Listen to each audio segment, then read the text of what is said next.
Was that when we look at the world today, when we look at the divisions and all the other stuff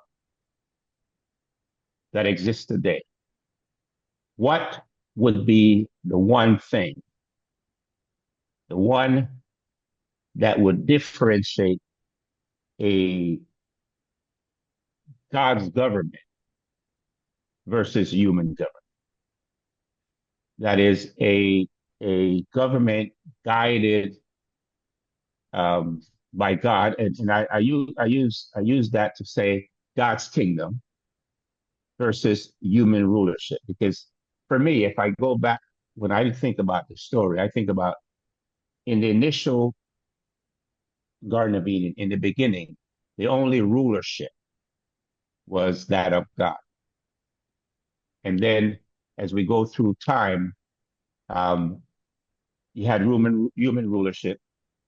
And I remember in the book of Samuel, when the Jews were originally under God's leadership. They were ruled by God. They had the prophets and the religious leaders that were there to guide them, provide them directions from God. They decided that they wanted a king. They wanted human rulership. They didn't want to be obedient to God directly. They wanted to go through a human ruler that would then be that intermediary between them and God. And it's interesting because when that happened, Jehovah made it clear to them that the form of rulership that human would provide would be quite different and would be guided by different principles than rulership from God.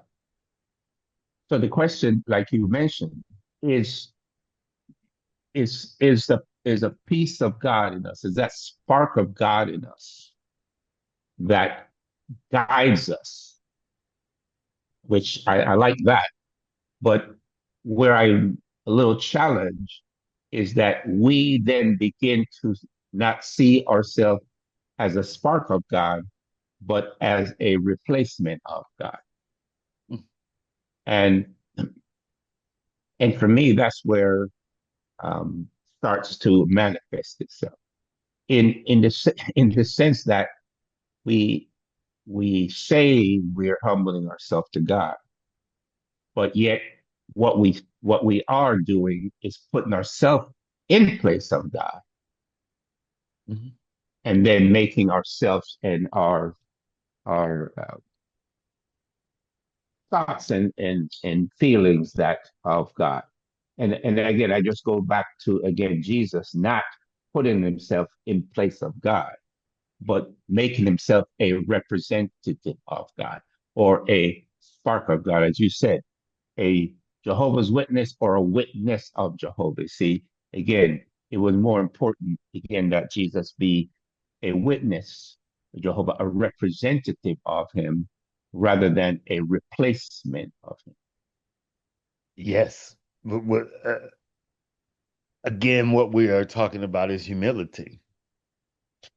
That many times, in the sense that we are mistaken in the sense of the difference between what is our spark, what is our veil, because we're not looking to match it with what is God, what is that God outside of us. I, this has to match that. And the only way for me to match it is to be able to make it past the illusion, the ego, the said veil, the sense that I know what's best in this moment. Here again, we come back to what we discussed last week, which is being curiosity, being that love. And if I lack curiosity, then I lack humility, then yes, I'm standing here before you all puffed up because I think I know what's best. And this again is as what we say, and I smiled a little bit ago when you had said this. Um, about people mistaking themselves in a sense for God.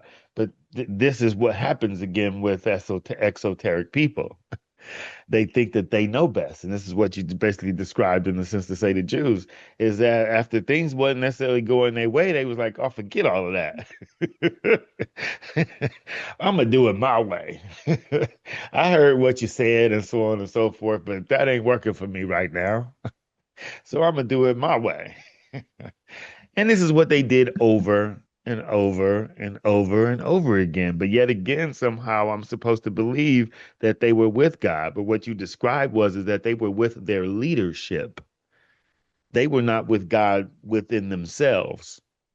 And so when we're talking about God's governance over human governance, I don't listen to no man to tell me what's right or wrong.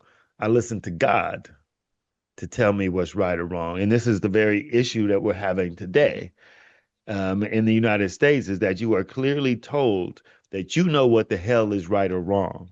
And if somebody gives you an order to do something that goes against those ethics or those codes or whatever, then you're supposed to ignore it.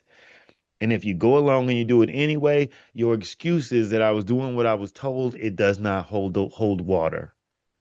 And this again is sort of the issue with institutions is that they want you to be subservient to the institution and not the way of God.